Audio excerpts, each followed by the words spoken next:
Good morning, everyone. Thanks for coming this morning. People are still kind of filtering in, so I'll just have a few seconds of introduction so that people can get situated. My name is Aisha Dixon. I'm the director of the UCLA Emeriti Retiree Relations Center. Thank you all for coming this morning. I know people are still signing up and registering. You currently do not have the option to unmute. So unless you are a co-host, you'll have to type your questions into the chat or wait until the end of today's webinar town hall to kind of ask those questions, and I will unmute everyone so that our speakers can have time to do the presentation. It's a jam-packed morning. We are recording this session and we will upload it to our YouTube channel, which I will put into the chat. So if you're not registered or subscribed to our YouTube channel, we do record most of our Zooms and we put them on our YouTube channel so you can go back and look at those later. We are a small team of 3 who kind of juggle our 18,000 retired population. So we're here with my colleagues, Lam Liu and Maria Lubrano, who I will also make so they can say hello. We are sadly losing Maria at the end of this fiscal year to the calendar year to retirement. So we will see her on the other side of our department. So it's always good to kind of keep our people in the system. So Maria, we definitely going to miss you having here at the ERRC, but we're glad to have you on the retiree population as well. So without further ado, again, everyone's going to be muted. You can type questions in the chat, but I will turn this over to Tony, Andrew. Who's going to go first? Yeah, I'll start us off. Okay. Great. Thank you so much, Aisha, and thank you all for attending today. And just beginning to learn about these changes that are coming our way, thanks to some changes in Google policy. So, Eugene, if you'd go ahead and move to the. In terms of the agenda, we're going to go through just give you a quick introduction of who we are and why we're here talking to you today. We'll give an overview of the project that's underway at UCLA and just the storage environment here. Andrew's going to take us through what's changing and how to prepare for it. We have received a number of submitted questions already, and so Eugene's going to walk us through the answers to those, as well as if there are associated demos, just walk us through some of those steps. And then we'll talk through just how you can get help, and then open up for questions. So with that, Eugene, could you advance the next slide, please? So just a few faces here and team members that you'll see. So yeah, I think you all know Aisha at this point. Ilana Intonato is our executive director over academic technology and is helping oversee this project. She was unable to make it today. We've got Mike Petrocello, who has recently joined the UCLA team and is going to be overseeing Google Workspace in the long term. And then I'm the project manager for this project in order to help bring UCLA's current storage usage into alignment with our new licensing rules and restrictions. Chris Stromso is one of our technical team members. And so he's been helping administer the application. Eugene Acosta is from the IT Support Center and has developed a lot of the content that you'll see in terms of knowledge base articles and how-to guides. And then Andrew, who you might have seen earlier, is our OCM lead for the project. And then we've got Krista, who is also helping oversee OCM.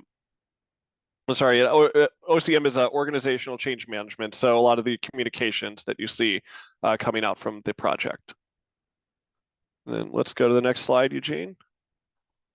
So just a little bit of a background and overview of what's going on the Google licensing landscape and essentially how that affects UCLA. So initially, when Google announced this change, it was supposed to go into effect in July of 2022 for basically instituting or removing their previously unlimited storage policy. So we were able to negotiate an extension with several other UCs And so in terms of the contract timing, basically the new storage policies that Google is implementing will go into effect on November 1st of 2024. And so everything that you're seeing in terms of this project is kind of leading towards getting UCLA into alignment with its new storage licensing and policies by that date.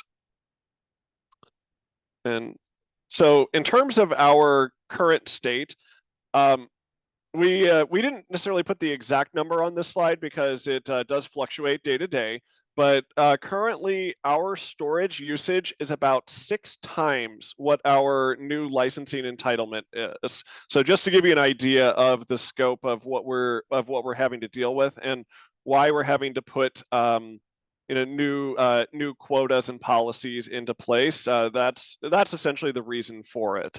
And so basically, UCLA does need to reduce its storage and or purchase additional storage by November 1st of 2024 and to ensure uninterrupted service. Because if we are over our licensing entitlement on that date, basically our entire instance of Google Workspace for the entire university becomes read-only in terms of no files can be edited or added into our instance until we're underneath that limit. So for all 300,000 plus accounts.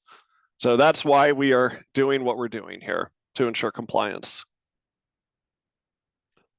And so just in terms of what is a part of Google Workspace, so and that's any data that's in a personal shared or personal drive, I'm sorry, associated with directly with your account, the Google Mail service, and then the photo service, as well as there are also shared accounts for certain affiliate groups that are using the or that are within the UCLA campus environment.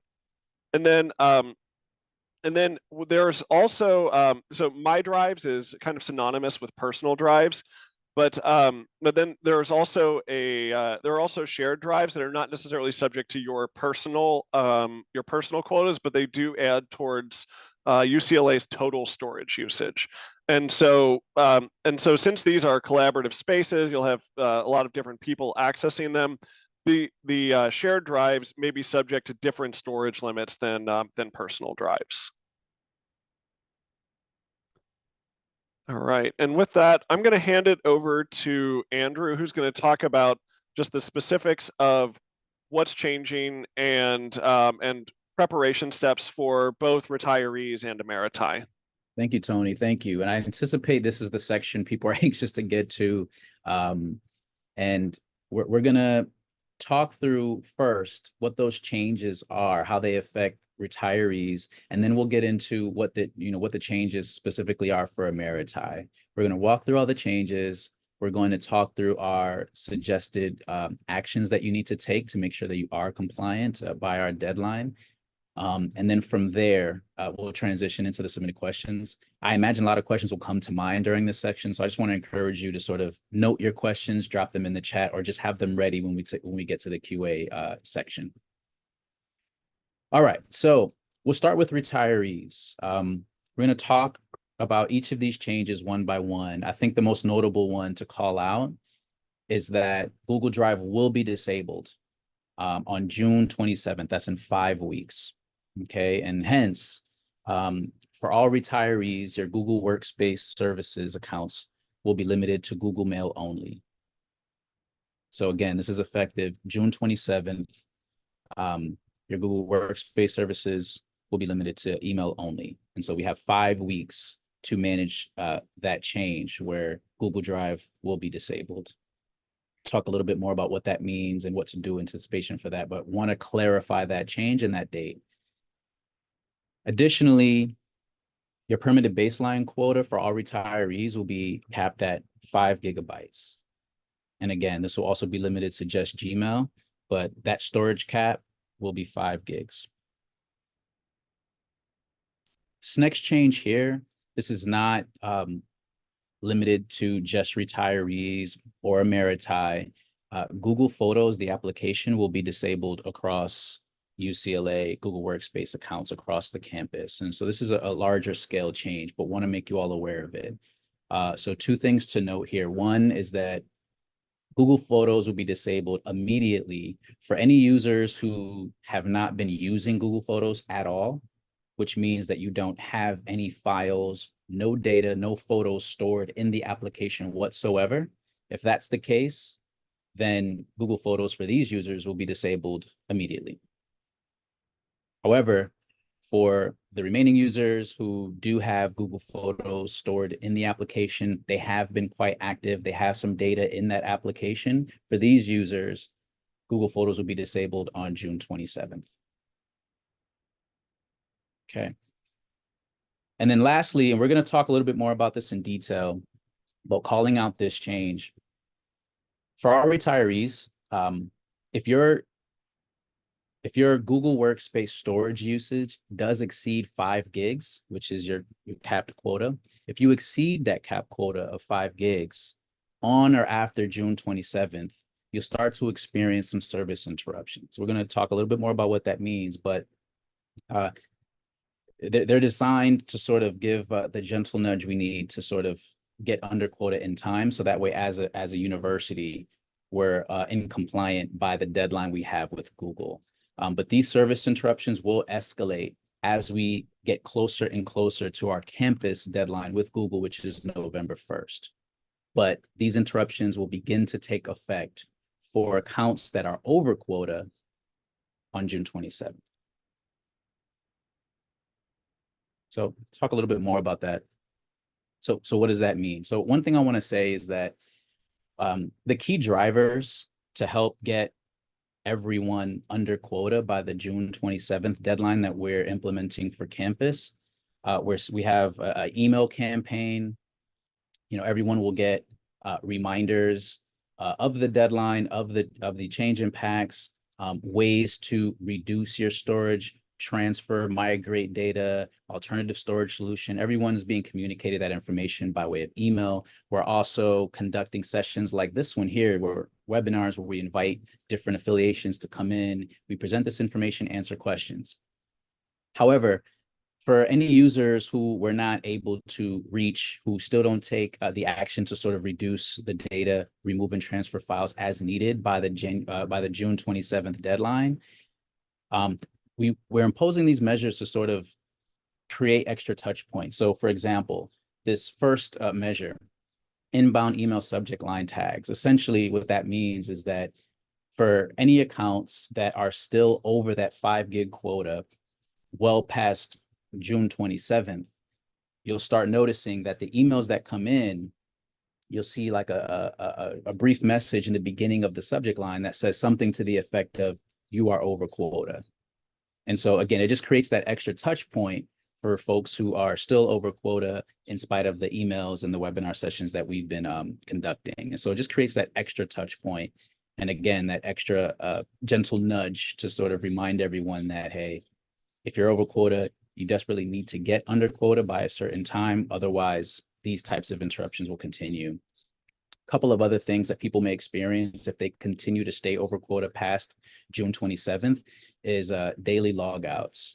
What that means is that I think for most people, the experience they have with Google Workspace is if they've logged in, the next day when you log into Google Workspace or any applications that are tied to your Google Workspace login, you're still logged in and you can kind of just go in and start working.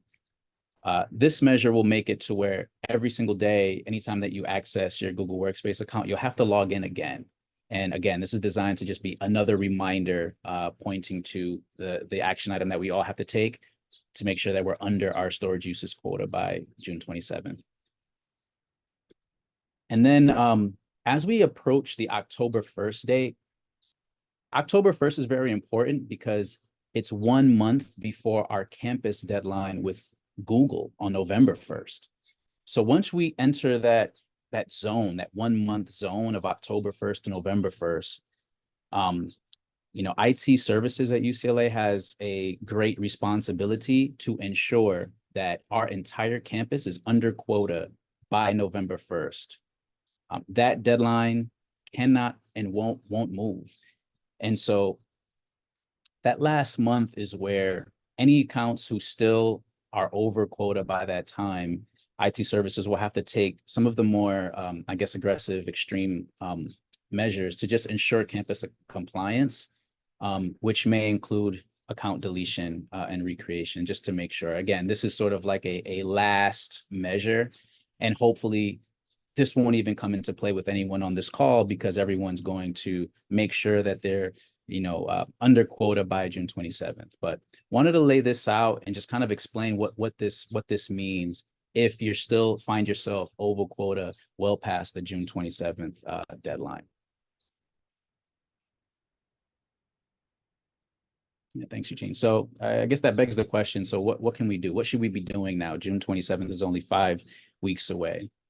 So for retirees, the first thing you want to do, and I can't stress this enough, the first and possibly most important step is to check your storage. The only way you can know if you are over quota until that June 27th deadline is to know what your current storage usage is. And then once you know what that usage is, you know how much you are over quota and how much data you have to reduce, migrate, transfer, or delete in order to get compliant. So this is a very, very important step. I encourage everyone to do this step possible today, if not yesterday.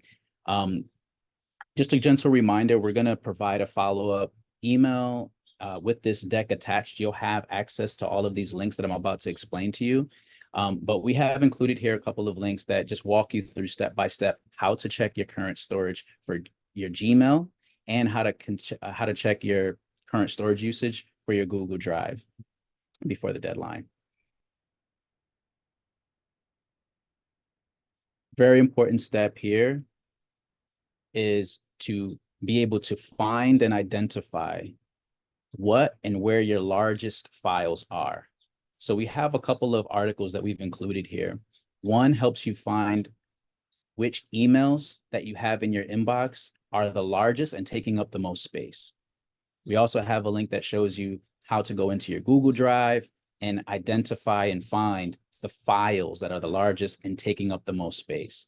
It's very, very important to know what these files are and how large they are, because those files, once they're transferred, migrated, and or removed, they're going to free up the most space. So they're pretty much the most aggressive steps that you can take to begin to reduce that storage in the fastest and most, I guess, effective way, to make sure that you're able to, get within 5 gigabytes by June 27th. So this is a very important step. Again, knowledge-based articles are linked right here, and we'll send this to you so that way you can follow those steps.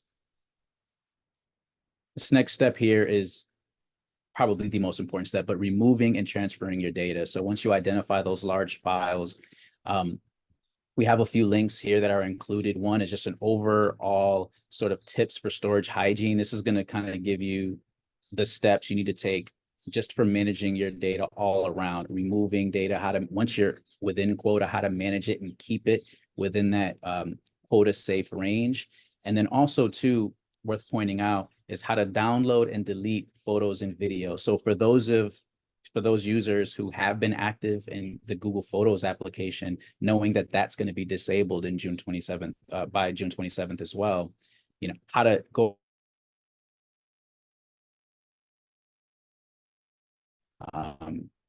So again, yeah, this is where you're going to spend most of your time and energy, is removing and transferring those files. And then this last one here, I can't emphasize this enough. Ask for help. If there's any questions, concerns, now's the best time. The earlier, the better. This is going to sound a little bit, I don't know, cliche, maybe a little cheesy, but truly, truly, this change was imposed by Google and it affects all of us. And so all of us, particularly IT services, we're very invested in helping make sure that we're all under quota. And so if you have any questions, any concerns, you're getting a little confused with any of the steps laid out here as you go about migrating, transferring, and removing your data, if you have any questions, you can email the help desk at help@it.ucla.edu, and you can get personalized assistance. It won't be a problem. Again, we're in this together and we're here to help you. We need to make sure that we're under quota in time. And so one of the best things that we can do to help ensure that is to be available for you. So don't hesitate with any questions, and submit a ticket and you'll get assistance as soon as possible.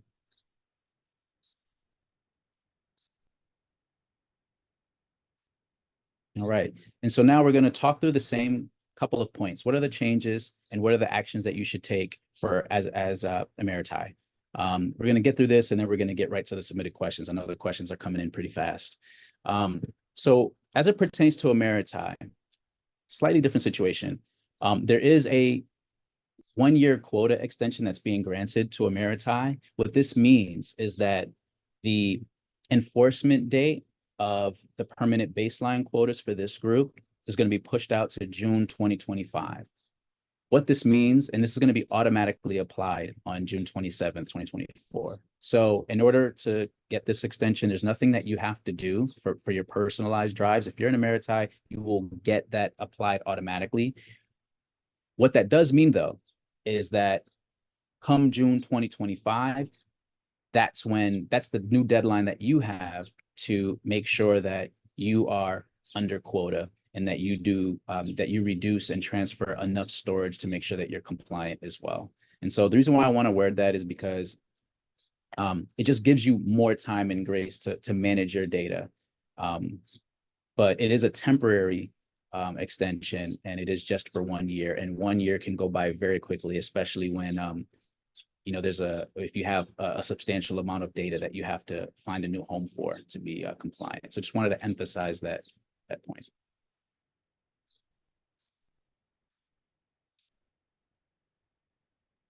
So this extension is also available for eligible shared drives.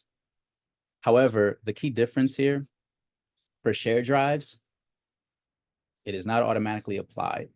For shared drives have to qualify for this. And they qualify by containing data that is directly tied to or related to university research. This is very important. Beyond that, if anyone has a shared drive that they're connected to that does contain research related data, there is a shared drive a shared drive registration form that must be filled out and submitted in order to be considered for the 1-year extension. One thing I want to point out about this shared drive registration form is that the deadline for it is June 27th. However, it is highly, highly encouraged that anyone who plans on submitting a shared drive request form, that you get it in as soon as possible, submit it early. We ask that if you plan on sending one in, the latest that you get it in by is June 20th. We ask for that because the team that's processing these forms are going to need about a business week to process them. And so to ensure that you get yours in time to be processed before the deadline, we encourage you to get it in before June 20th. And again, the sooner the better. The earlier forms, the forms that are received early are going to be prioritized. So you're highly encouraged to submit it early. And then again, just pointing out that Google Photos disablement, this also applies to Emeriti. It applies to all affiliations. This application is being disabled for all users. And just to emphasize this one more time, if you're currently not using it, any users that don't have any data in the Google Photos application whatsoever, it'll be disabled for these users immediately. Anyone who currently does have data in the Google Photos application, it'll be disabled on June 27th, 2024. Okay, and then this is just sort of like a summary slide outlining what I just described. I know we want to get to the question slide, but again, one thing I want to point out as far as personal drives go is that this extension is being granted because it's being funded. It's being sponsored by the Office of the Vice Chancellor and for research and creative activities. And the funding for this extension is expected to end in a year. So this is not just want to really emphasize that this extension isn't indefinite. It doesn't mean that you don't have to worry about your data. It just means that you have an extra year to prepare for the same measures to reduce and prepare to get under quota by that new deadline. It'll just be a year out.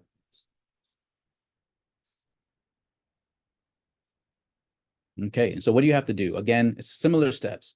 You want to check your current storage immediately. We have a link included here that shows you how to do that. You need to know what your current storage is, so that way you know how much data you need to remove or transfer in order to get compliant by the deadline.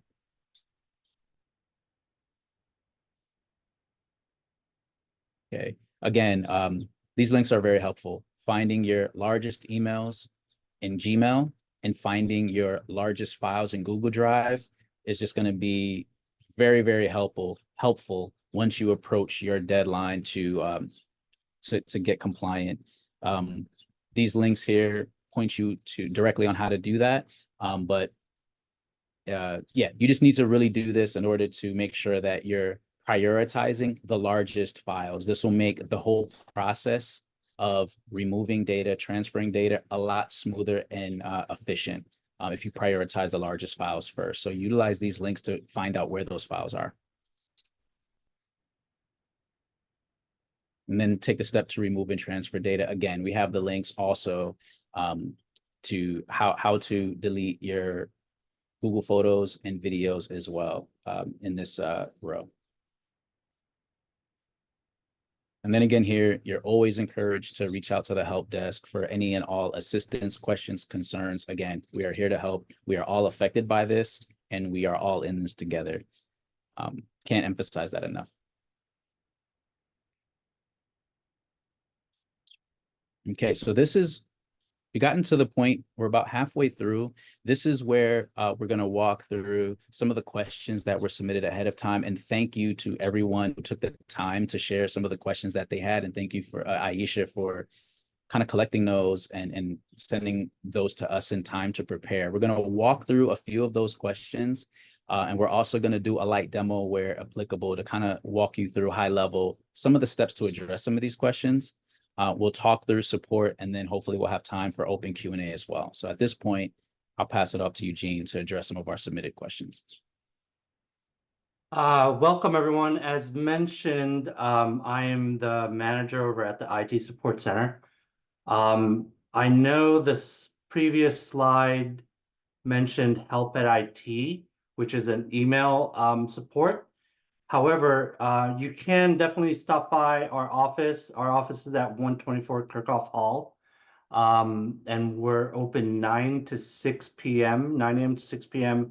Monday through Friday. And we also have a phone number if you wanted to call in, which was 310-267-4357. So we offer various methods to be able to provide you assistance to get you through this. All right, so one of the questions was, how do I delete Google Photos? Again, as Andrew mentioned, you need to delete or at least download your photos and then delete them, because after the 27th, you will lose complete access to your account. So what I'm going to try and do here is just switch between the slides and demo. So give me a second while I switch to another browser.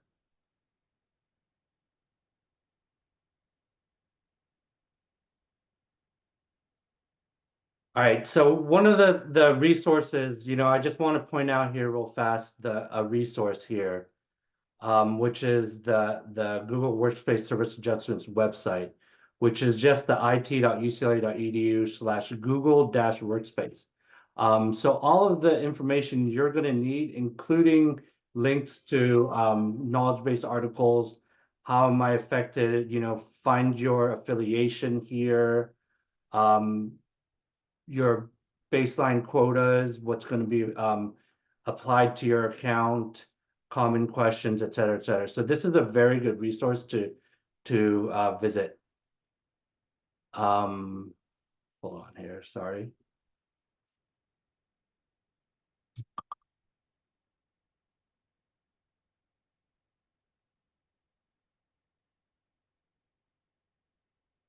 All right, so Google Photos. What you have to do is go to photos.google.com. I'm already logged in on my test account, which is our internal Joe Brown account. However, if you wanted to delete a photo, get that to disappear. All right.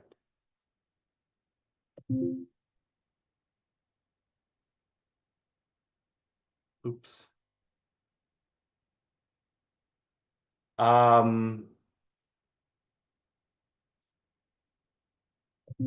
If you want to download the photo, you can click on the, this is a video, sorry.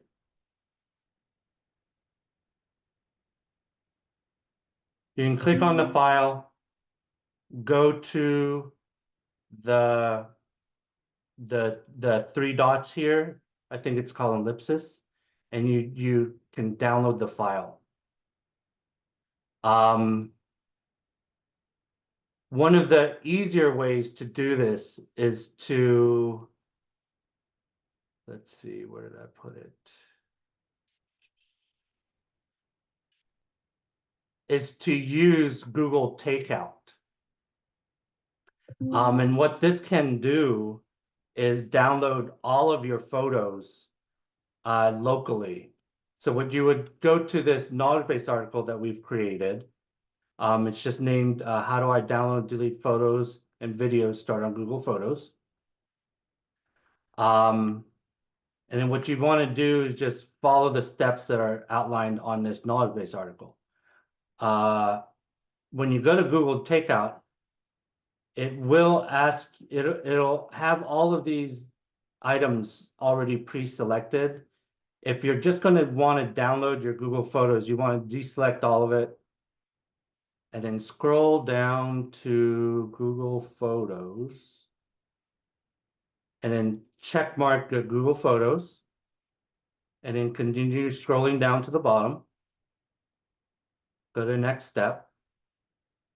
And then you'd want to just do one export. And then what it'll do is it'll zip up the files into an archive. So it's it'll package the files for you in one file, 2 GB limits per file. So if you have 5 GB, you'll end up with 3 files that you'd have to download. And then what you want to do is create an export. And then that will cue Google to start joining your files and putting them in a zip file. And what will end up happening is that when it is complete, you will get an email on your account that says your Google data is ready to download. Once that data is ready to download, you want to click on the download your files link that's within that email. And it will ask you to download the file. This one was called Takeout-2024, and I believe that's just a timestamp. So you'd want to double click that, and then all of your photos will now be inside that archived folder. And then following along to this KB, you can then click on how to delete the Google Photos. And depending on if you're on a computer, if you're on an Android phone, or on an iPhone or an iPad, you would just follow these directions on deleting the photos. So, but before you delete the photos, that you confirm here that you have all the photos that you want.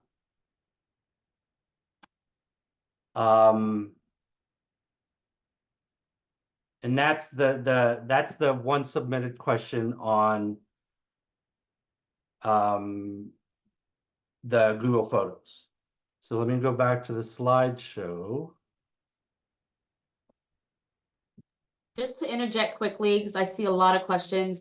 All these links you see in the slides, I will extract them, put them in a very nice email, and follow up with everyone. So not only will you have the slides here, I will itemize all the links and kind of try to send some screenshots as Eugene is doing, but you'll be able to click the links and kind of follow the directions as they're listed here.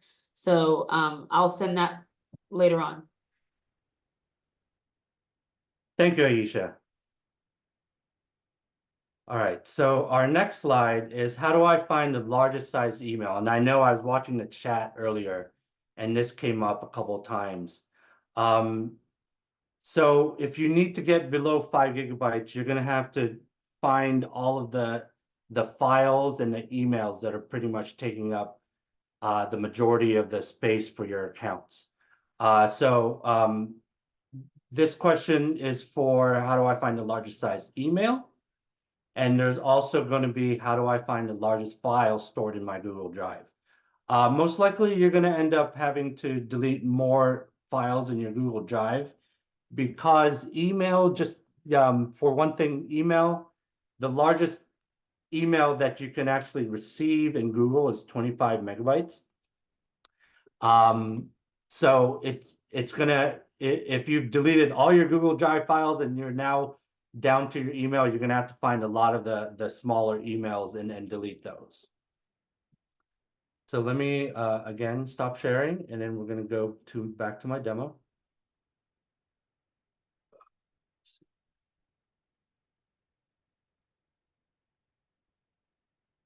All right. So this is what we'll go through. I have tabs open, but let me do it manually real fast. So you go to mail.g.ucla.edu. It'll log you in if you log in if you aren't already logged in. So this would be for the Gmail portion, your email part of Google Workspace. So to find the largest emails that's in your mailbox, you go into this search in email field up here, and you type in larger colon, and then I would start at 20 M, so 20 megabytes. You can hit enter or just hit the magnifying lens, and that will find, this is the files that emails that I uploaded earlier to get some files in there that are, or emails in there that are larger than 20 megabytes. However, so to delete these, oh, I don't need these anymore. So I'll just put check boxes here and then delete them. And now that's been deleted. But, like I said, this probably isn't going to free up as much space as you want. So once you've deleted those that are larger than 20, I would probably suggest go down by 5 megabyte increments. And then, I have nothing over 15. So let's go to 10. So here, this email is over 10 megabytes. So I'd want to delete that. And then I have nothing left. So let's go down to 5. And here's another email that's over 5 megabytes. So you want to do this until you've gone through all of your large files. One thing to note, even though it's been moved, it's still taking up space because it's sitting in your trash folder. So you'd want to go to your trash folder, which is on the left side here. However, it's hidden on my screen. So you just want to go to more, and you go to trash. And then here, you can empty your trash. It does say that it will delete the trash after 30 days, that it's been in the trash folder for 30 days. But, we're 5 weeks away, so we kind of want to delete it now. So before you do the empty trash now here, again, just make sure you're comfortable with deleting this, because once it's deleted, it will be gone. So empty trash now. And you hit OK, and now that trash is empty. I know people wanted to find out how much email is being used, how much drive is being used. So I'll show you how to do that now. And it's very similar to going to mail.g. You just go to drive.g. drive.g.ucla.edu.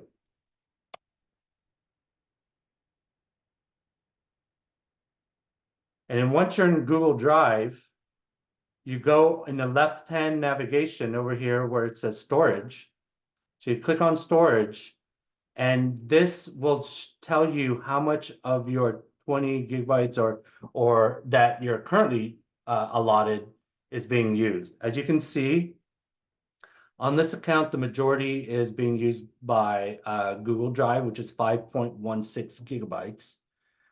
Gmail is using 144.4 megabytes. And this middle one is Google Photos, which is 60.7 megabytes. This is also where you'd want to go if you want to find your largest files that are being stored in Google Drive. So you would normally start at home. When you go to storage, there'll be a list of all your files on the bottom part of this main window. Make sure that it's being sorted by descending order. So just make sure the arrow is pointing down. And as you can see, these files, it'll list you what your largest file is. This file is a 4.25 gigabyte file. This one's 266 megabytes, 202, and so on and so on. If you want to start deleting these files from your Google Drive, you can just right-click it, move to trash, and if you go to your trash while you're in Google Drive, it'll actually now show in your trash folder. And very similar to Google Mail, once it's in here, it'll stay in there and take up space for 30 days. We don't want that. We want you to delete or empty the trash so that it frees up the space. So as similar to Google Mail, you just click on empty trash and then delete forever. But again, make sure that it is a file you're comfortable with deleting forever, because once it's gone, you cannot retrieve it. And I'll go ahead and delete this forever. And now it'll be gone from my account. Just real quick though, it will not reflect immediately. Google does take time. There you go. See, so it just jumped down from 5 gigabyte usage to 1.909 gigabytes on this account. So I think I covered 3 questions here. How do I find out how much I'm using? And that's just go to storage in drive.g. And then you can hover over these different colors to tell you what you're using in the different applications. If you also go to storage while you're in Google Drive, you can see your largest files, and this is where you can right-click and delete or move to trash. And then again, don't forget to empty your trash once it's in there.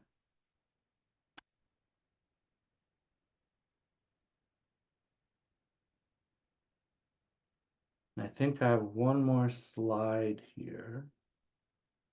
Just to interject again briefly, I know this is a lot to take in, especially if you're not an email tech person.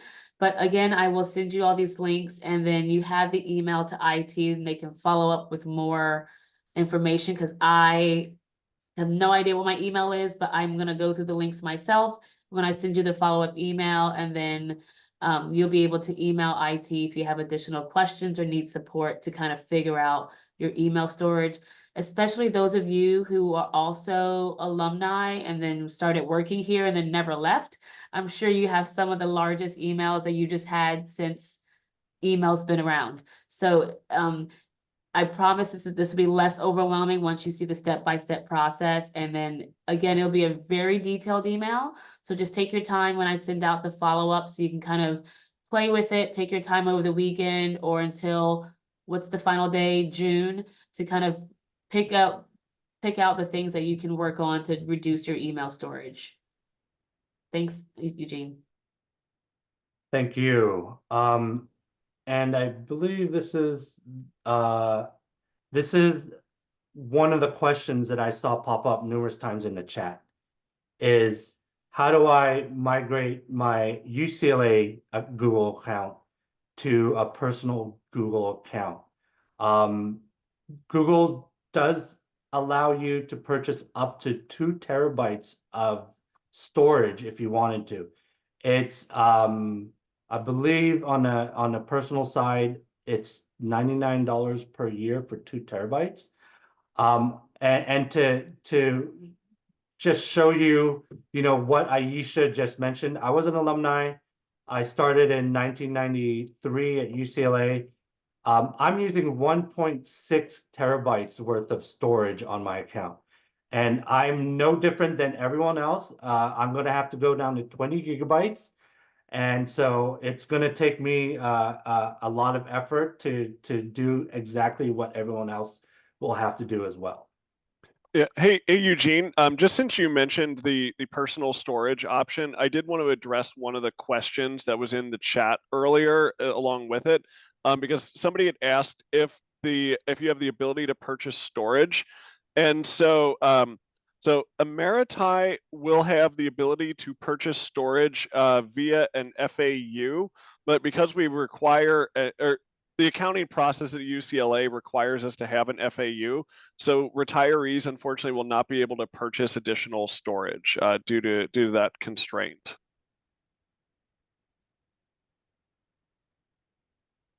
All right, thank you for that, Tony. Yes, but on the personal side, if you have a personal @gmail.com account, you can purchase up to 2 terabytes for $100 a year, which is actually not a bad deal.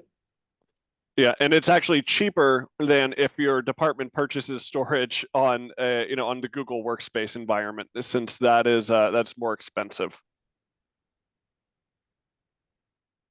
All right, so let me see here. I tried to be efficient by having tabs already opened. But all right, so here's one. This is one of the links that one of the knowledge base articles that was included in the slideshow that Andrew presented, and definitely one that Aisha will include in her email. But this is how you'll be able to transfer your account to a personal Gmail. So what you'd want to do is, this will bring me to a link, but you can follow along on the steps here. But in short, what it is you go to it's a app that Google provides. It's called Google Takeout, and I kind of demoed the process earlier for Google Photos. However, to transfer to a different account, you have to add, it's not actually on this page, you have to add transfer /transfer at the end of your URL. And this is where you'll go through the steps here to transfer all your content from your UCLA account. And as you can see, I'm already logged in on the Joe Bruin at g.ucla.edu, so it knows me that I'm going. So what it's going to ask is where I'm going to want to transfer the account to. I don't have an account for this to go through, but this is how you would go step through. And what it'll do is it'll transfer your email as well as your Google Drive. And let's see, where's the... Okay, right here. So what can you copy and transfer? It'll allow you to do your email. It'll allow you to do your Google Drive. It will not allow Google Photos, but I did demo how to do Google Photos earlier and download that locally. And any items you have in your My Drive. And this is what you would end up following to transfer your account. And again, I haven't tried this myself, but I believe that if the account that you're transferring from is larger than the personal account you're transferring to, it will offer you that ability to purchase more storage before you do the transfer. And then I will switch it back to the presentation.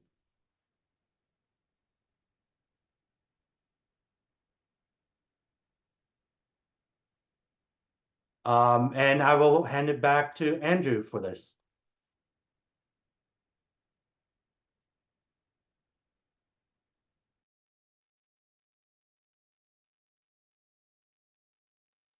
Andrew, you're muted. Yeah, thank you.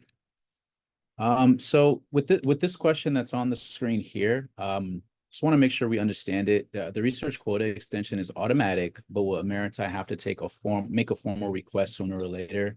The clarification I want to make here is that the research extension is automatic, meaning that on June 27th, coming up in 5 weeks, it will be automatically applied. There's no immediate action Emeriti need to take in order to activate or qualify for that extension. It will automatically be applied. But the footnote there, though, is that what it does do is it pushes your deadline out a year, which means that you just have more time, but to take the same actions in terms of understanding your permanent baseline quota and reducing your data as needed.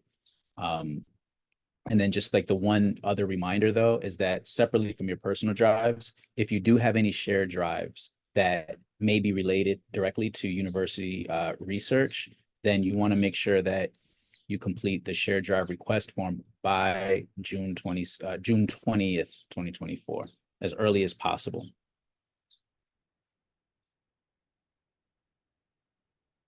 All right, so we just have a few minutes left. I think I'd like to Should we open it up for questions? Or we yeah, I move to think that? so. Okay. I'd prefer that. Yeah, if we could advance to the Yeah, QA section. I think I actually still have a few questions on the list that I don't believe that we've addressed, and I wasn't able to get an answer in the chat.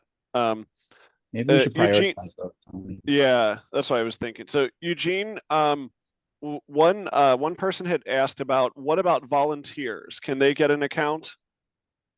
So those are what we kind of consider you're affiliated to a university, but you don't have the true affiliation. So you're not a student, staff, faculty, retiree, alumni. Yes, you are able to get an account. However, whoever you're working for or with will need to make the request for you or approve the request for you. But yes, it is possible to get an account. All of these types of accounts will get a default of 5 gigabytes, no access to Drive and no access to Google Photos. And just contact the IT support center for more detail. All right, thanks, Eugene. Next up, we had, and we may need a little bit more clarification on this one, but it's just what happens if I delete a shared file in my shared files drive? But so I guess, Eugene, what I was going to ask you is if you know off the top of your head the behavior of if you delete a file from a shared drive and whether that goes to trash or whether it is instantly deleted. I believe there's a trash also for shared drives. Okay. Great, thank you. But also, so with the shared files, if it's shared by multiple people, it's only deleted off of your shared drive. It's not deleting the entire entity of the document, correct? Unless you were the creator. Does that make sense? Could you repeat that, Aisha? So when people have a shared file on the shared drive, I assumed whoever the creator is the owner. So if I delete something off my shared drive, it's deleting that space from my shared drive, but not the actual entity of the document. I've never done that scenario, so I honestly it is Because you're like, because if taking it's like notes 5 that we people can. sharing it and I delete myself from it or remove myself, I believe the document still exists for the other shared users. Yeah, so I don't think you can delete the document because it's not yours. Right. But so let's flip it, the clarification on this way. Any file that is shared with you that you did not create yourself does not count against your quota. Okay. So you don't really need to worry about those because those will go against the quota of the person who shared it with you. Got it. Thank you. All right. Thanks for clarifying. Next up, Eugene, we had how can we delete our UCLA Google account? I put it in the chat, but you just need to Oh, okay. contact the IT support center and we'll help you delete it. And that means literally we delete the entire account. We've done it maybe a handful of times throughout the years, max.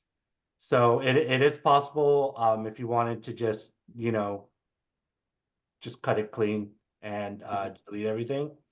But again, it is one of those things that once it's gone, it is gone. So I just want to clarify the one question about the difference between a Google Drive and the G UCLA account. So do you want to answer that, Tony? Actually, I was going to ask Eugene, but either way, I can answer it as well. But it just basically it's the different services that are offered and are associated to your Google account. So Mail is one of the services, and that will be retained by retirees going forward. And then Drive is also a separate feature of the account or offering of the account. And so that will be retained by Emeriti only in this for this audience at least. Yes, just to kind of clarify it a little, to break it down a little bit more, a Google Drive is where you see sheets, documents, photos. Those are all different pieces of the larger Drive option, while email is also a piece of that. Email is being retained. The Drive has photos and sheets and Word. So hopefully you're all familiar with what the Drive entails. They're all just different components of the larger thing. And they make it so complicated with all these different terms, but they're all pieces under the umbrella. If that makes sense. Am I seeing some head nods? Maybe. Okay. Yeah, so Google Drive is file storage in the cloud. So you can put anything in the Google Drive. You can put PDFs. You can put my demo. I was trying to take up space, so I was putting up program installers that you know if you were going to install a program on your computer, you would run it, and that would run the installer. They're larger files, so I wanted to throw those up so that I could take up storage in the test account that I was demoing. But yes, you can put Word docs in there. You can put spreadsheets, PowerPoint, PDFs, images, video files, etc. All right. Eugene, there's also a question about what happens to contacts. And I believe contacts is a part of the Mail offering. And so they should be unaffected by this change, correct? Yeah, I would say so. If Chris is here, he might want to. Yeah, Chris had to drop, unfortunately. Okay. But yeah, I would think Google Calendar, Google Mail, Yeah, Google Contacts are kind of tied to each other. Yeah, and I see one question in the chat here about if this affects box accounts. It does not affect box accounts. Eugene, this is only related to Google accounts, correct? Yes, and Google and Box is one of the options that you can move files to if you need to. So the problem there is that all of the service providers are changing their allotted storage. So Box could in a year or maybe 2 years do the exact same thing that Google did, and then you would be back to square one in terms of now where do I put my files. So be wary about using Box as an alternative to Google Drive. So I know we're at 11 o'clock, but I feel like there's a thousand more questions. Are any of you able to stick around, or do we need to have a hard stop? I unfortunately do have to jump. Although I according to my question log, the only one that's left is asking about how you distinguish between your regular gmail.com versus your g.ucla.edu account. And then there's a calendar function question as well. Yeah, I think Eugene already answered that one because Okay. that's the contacts and the calendar are both associated to Mail. Okay. Yeah, so what we'll end up doing is we'll disable Google Drive, which is, imagine just like a list of different apps that is offered, and then we would just uncheck Google Drive. So everything else is retained. We're just disabling Google Drive and Google Photos. Okay. I can try and demo that, distinguish between the two different accounts. So one of the good things about Google is that you can actually log into multiple accounts at once. But that also is a confusing part of Google, because sometimes you're not certain which account you're logged into. For example, this is the Joe Bruin account. So if you hover over the icon up here in the top right-hand corner, you can see that it says Joe Bruin at g.ucla.edu. And I'll log into another account.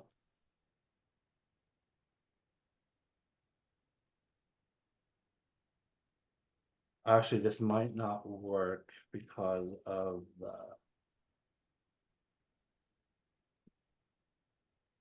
Might not work. Okay, I think it did. So when I logged in, it switched to the J Bruin account that I just logged into. So as you can see, when I hover over the icon, it says J Bruin at g.ucla.edu, but pretend that's your Gmail. So it'll say whatever your email at gmail.com is. So if you wanted to switch because you logged into multiple Google accounts at once, you just click on here and then click on the account you want to switch to. And then now, as you hover over that account, you can see that you're back to the Joe Bruin account. So that's how you can tell which Google account you're logged into.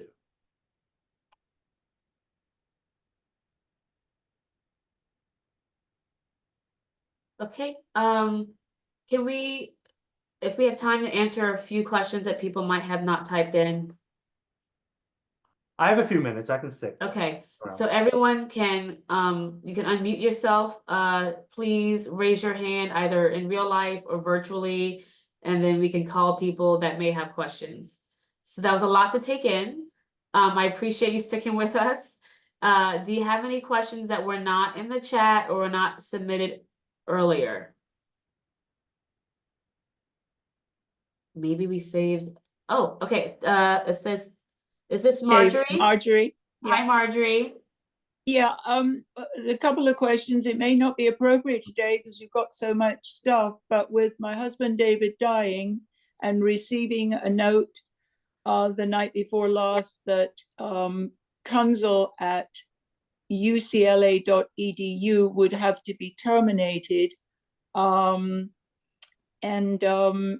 I wanted to know if I can at least hold on to David's council at humnet.ucla.edu or not. Marjorie, to retain the Humnet one, I would contact Humtech and just work it out with them. The IT support center and all, my group is IT services, and we don't manage the Humnet email. Okay.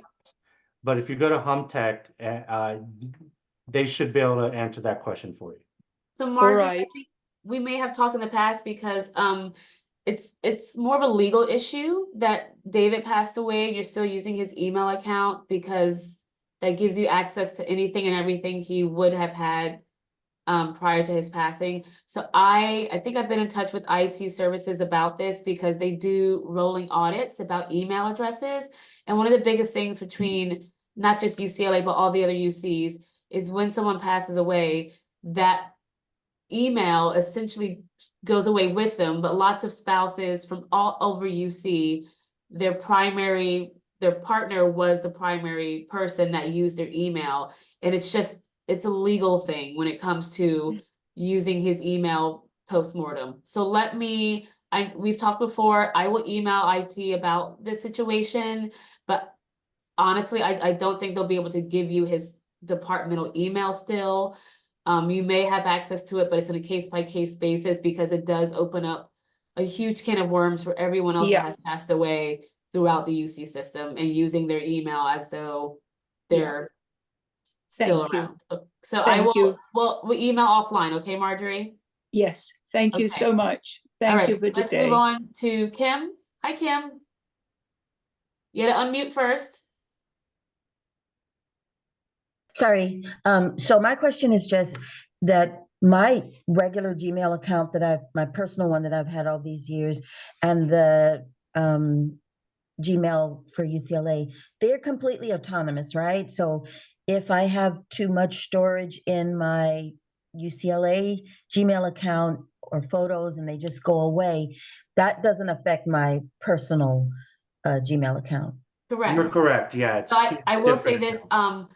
I've gone to a lot of schools. I went to Temple University in Philadelphia. I went to USC for grad school, and now I work here at UCLA. I have three Okay. different email addresses for all three universities. I don't use any of them, but Okay. your personal Gmail is your personal Gmail. They are separate. So I think you get about 20 gigs with your personal account. So if you could forward all your emails that you want from UCLA to your personal, that would probably be the ideal, easiest way to do it. Okay, I just can't do the photos. Is that what I heard correctly?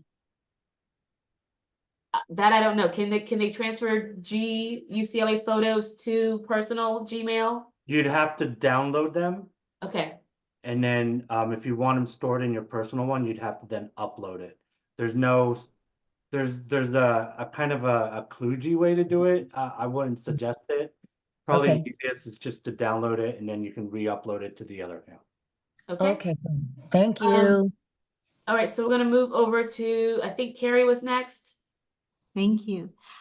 Some email programs have forwarding functions so that when an email comes in, it's automatically forwarded to another private account. Do we have that ability with the UCLA email? 100%, yes. Let me see if I can find that article. I have those directions because I do that for my other accounts. So I will send a follow-up how to forward your email to a different account. It's somewhere in the settings. I've done it, but I will send that follow-up as well. Thank you so much. Okay, let's move on to Debbie, and then Michelle, maybe the last question. Apologies if this is obvious, but I was the one asking all the questions about if you originate a document in Drive and you own it, about transferring it. But actually my question is, I'm planning to migrate my email to another Gmail account once I downsize it. When I do that, if I then go and delete the emails I downloaded from my UCLA account to free up storage, I want to be sure that's not going to delete them in the Gmail to which I sent them. And I asked this question because I discovered that if I tried to share a doc that I owned from the UCLA Drive and then delete it from the UCLA Drive, it deleted it everywhere because of the ownership issue. So I just want to make that distinction and make sure that I understand that correctly. Thank you. Yes, Debbie, you're correct in everything you just stated. If you share a file from your UCLA account to your gmail.com account and then delete it from your UCLA account, it will delete it for everyone you shared it with. The email though is you don't really share. So what you'll end up doing is either transferring your email using the takeout.google.com/transfer, and that'll transfer to your Gmail, your personal account. And that if you then delete everything on the UCLA side, you're safe. Great relief. Thank you so much. Okay, Michelle? Hi, so I have a couple of questions. For using the takeout feature, put it this way, what actually happens? Does it actually, Google just do everything behind the scene and move things over to my personal account? Yes. So that's the one good thing about that takeout.google.com/transfer is that it will do everything on the back end. And that's transferring your Drive and your email from your UCLA to a gmail.com account. Google Photos is a little different. If you're using Google Photos and you need to get those files, there is no way to transfer. You would have to download it and then take those files that you've now downloaded, Mhm. and you can then upload it to your personal Google Photos. Okay. Will the takeout also preserve the folder or directory structure or the I'm label not- structure in the email? I'm not certain. I haven't done it yet personally. Okay. I do have to do it personally, but I'm yeah, I'm not certain. Unfortunately, I can't answer that for you. If I were Google, I would probably create a new branch in your gmail.com that would mimic the old branch from your labels from your UCLA. Mhm, mhm. And then a second question, I actually tried to transfer my UCLA Google Drive over to my personal, and I got an error. And it said has to contact your administrator. So when I call the help desk, should I be in front of my screen and call them, or how does that work? For sure, yeah, be in front of your screen. And we do have the capability, if needed, to see your screen while we're providing you support. So definitely be in front of your screen. That way, sometimes we'll ask you what the message says, Mhm. or maybe even ask you to step through it again. So yes, definitely be in front of your computer. Okay, yeah, I tried a couple times, and it both times it errored out. So I was just wondering if you guys run into this kind of situation before. Yeah, unfortunately, I'm not certain if how many people have supported that. Okay, well, Michelle, I will. can you send me an email about this question, because I'll do some digging more about it, but I'm gonna put I have everyone's registered email from today's session, so email me that specific question and I can kind of see what I can find out for it, okay? Okay, will Okay. do. Thank I you so know I much. want to respect everyone's time, so okay, we'll take the last two questions. Let's go to Nita. Yeah, I see a question in the chat, which I have also. Is at g.ucla.edu identical to at ucla.edu, same thing? So it's kind of synonymous. At G lives in Google. At UCLA.edu currently lives on campus. But so to try to simplify it, when at UCLA.edu gets an email, it comes to campus, and then campus says, okay, we'll send it to Google servers. Whereas if you send an email directly to at g.ucla.edu, it bypasses campus and goes straight to Google. So, but we have another project where we're gonna eventually make it so that at ucla.edu goes directly to your Google, your UCLA Google account. So, and that's within, I think, the next month or so that's gonna take place. So you don't really need to worry about it, but yeah, it's pretty much synonymous with each other. Okay, thanks. Okay, Kim, you have another question? Yes, I'm sorry. I promise this is the last one. If I'm under the 5 gigabytes, all this time, by the time the deadline happens, then I don't have to do anything. Is that right? Just stay under. Correct. I will mail you a gold star. Okay. Okay, good. Thank you. That's it. Thank you so much for this very insightful Zoom session. I really appreciate it and all you guys have done to help us out.